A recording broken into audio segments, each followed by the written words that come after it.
All right, so we're back at the Old Redneck Basement. It's a great day here, and this is going to be a classic episode. You know how I know? Because it should go easy, but it's an old thing, and that's a sign that we're going to have problems. So what we got is this toilet.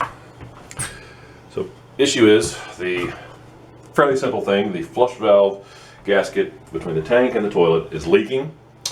It's a very slow leak, but it's enough that our bills are going up. And so in Atlanta, we have the highest water rates in the nation, water and sewer rates in the nation.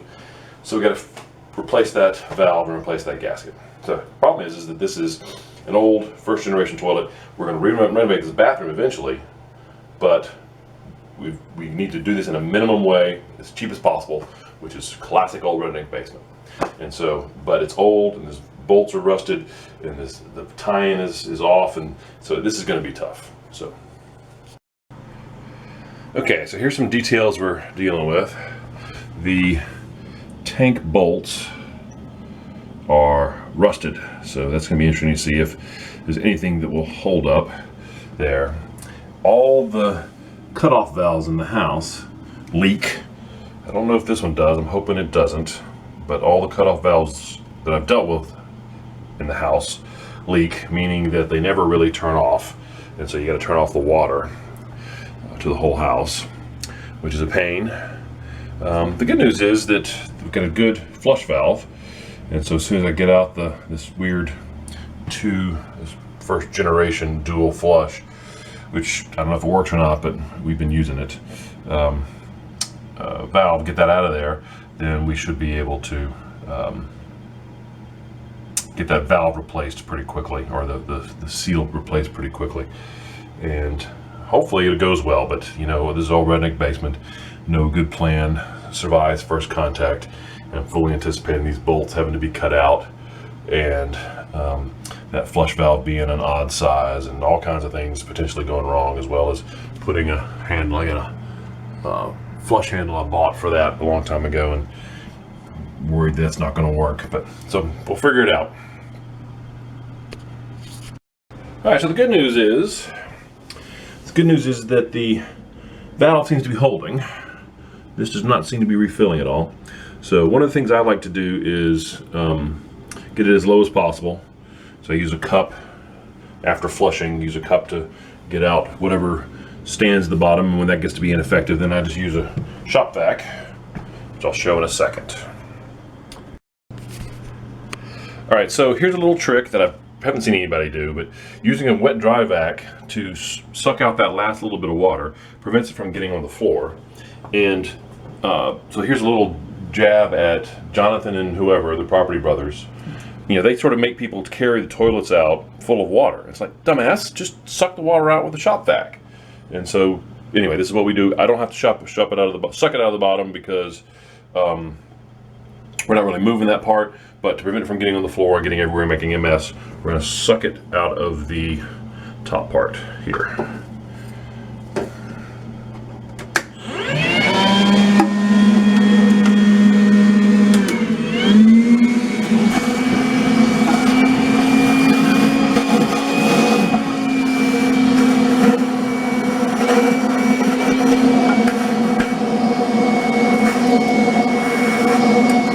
It's also a good time to clean up the bolts if we can.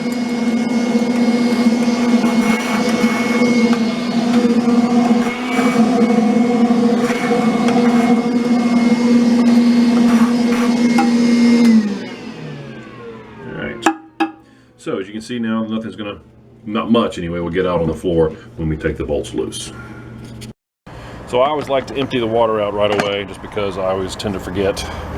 And it lets this part, which gets a little wet from doing that, dry as fast as possible. I'm just going to put that over here for the time being, here next to the open electrical socket. Let that dry. And then you can see a little bit of water, a little bit of rust. But also, one thing I do is always try to start with a very clean bin, so that it doesn't get gunky in there. But anyway, so just dump that out.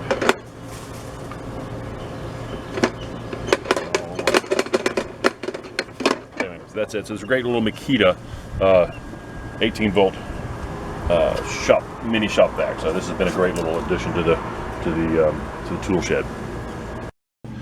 So the next sort of inflection point on this Old Redneck Basement project is these bolts. If all this rust comes off easy and we got a nice slot to work in, great. If not, this may be a different kind of project. Usually this rust comes off, flakes off pretty easy, and we can still see a slot, but not yet. If it's completely rusted, or if it's a flat. Oh, no, it's a flat bolt, so there is no slot. Okay, well, we'll just have to see if these hold or if they spin. I'm hoping that they hold. All right. So one reason that you want to keep an eye on these bolts is that in this case the bolt head is almost gone. I'm pushing on rubber right here and not metal. This should be a round metal bolt head, and it's almost completely rusted. And that goes through, it starts leaking, and you can get on your floor. So keep those eye on those. If those start rusting as bad as these are, here's an example of what they looked like. If they look like that, it's time to replace them. So this is how you know it's Old Redneck Basement, because we have met our first or second inflection point, which is that when I go to turn the nut on the bolt that goes through, what do you see? The whole thing spins, because there's nothing there to hold on to, and for whatever it's tight. So I'm going to see if I can't push on this with a screwdriver and create a little bit of friction enough that it breaks the nut. And I did. All right, good news. All right, that's one side. Now, let's see how this goes on the other side. So hard to see maybe, but the head of there you go, you can see it there. Head of the bolt has rusted half off. Now, I couldn't have rusted fully off and let me pull it out, because that would be too easy. But it's rusted half off, and so now I've got to figure out a way to get either the rest of it a half off, or still use that as grabbing point to loosen the nut. So here we are, middle of a project, going as typical. There's always something going wrong. So I'll show you my setup here. Got vice grips on the bolt and offset wrench on the nut, and it seems to be turning, but it seems like it's cross-threaded or something. Maybe the corrosion is preventing it, but we're gonna keep working on it for a minute. So as you can see, I've gotten the nut a little loose, a little far down. So I got a little room now. I can reach up and grab it, because you can see the vice grips have torn up the thread. So this is gonna be a bit of a bear. So I'm gonna try to, now that I got some room, I'm gonna try to lift it up and then break off whatever little bits of head are still here so it'll go through. Oh, bingo! So I grabbed the head, what was left of it, with this. You can see it's completely broken off, and that allowed the bolt to come out the opposite way. So that combination of lowering the nut enough to get the head high enough to grab it. Oh, now it's jammed in there. And you can see it was not going to get past this anyway, so this was the best way to get it out the rest of the way. So now we are loose tank and able to take a look at it and see how this looks. So I'm going to do a little cleanup here, and then we'll pull and see what the flush valve, how it's attached. All right, so got it, bolts are loose. In an effort to minimize the risk of something going wrong, we're going to leave the fill valve attached to the line. Water's off, so it should be okay.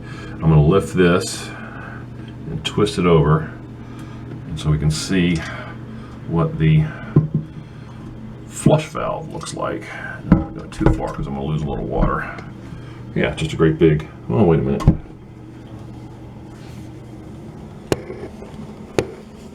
All right, so I'm going to take that gasket off, and then we'll go from there. Got the towel, and we got the rest of what little bit of water there was in there. Got the tank sort of ledged against the wall and the cabinet here. Prying this off, and that comes off fairly easily. Got this big nut here. So this gasket looks like it's okay, so it probably wasn't leaking there, but you can see where the water goes into the upper part of the tank as it flushes. But let's see, I think if I do that, it'll be better. And so so it's probably just the valve itself or something in there that was leaking and dripping down through here. But so this is the trick: is you got to have the great big channel locks to get on this nut. Hopefully this won't spin. No, good. All right. So that nut comes off. Had a friend trying to do this with a small set of channel locks, and she was frustrated, but it's like, oh, he needs a big wrench sometimes. And she was happy that I had one.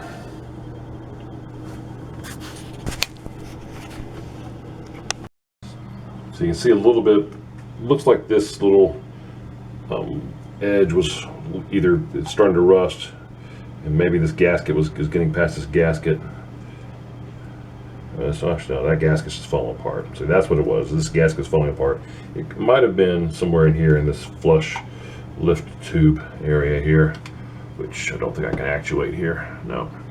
But what happens is this, in these cylinder valves, this little part in here lifts up, lets the water out, and then that causes the flush. It's like, well, can't really see it. Anyway. But it looks like this gasket is deteriorating, and that was what was causing the leak. All right, so everything else went back together in a fairly uneventful fashion.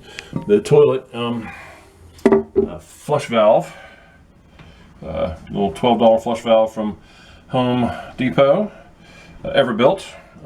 Came with a flapper, came with 3 bolts. We only needed that. Sometimes they have 3 bolts, but bolts went in fairly easily. Everything adjusted up nicely.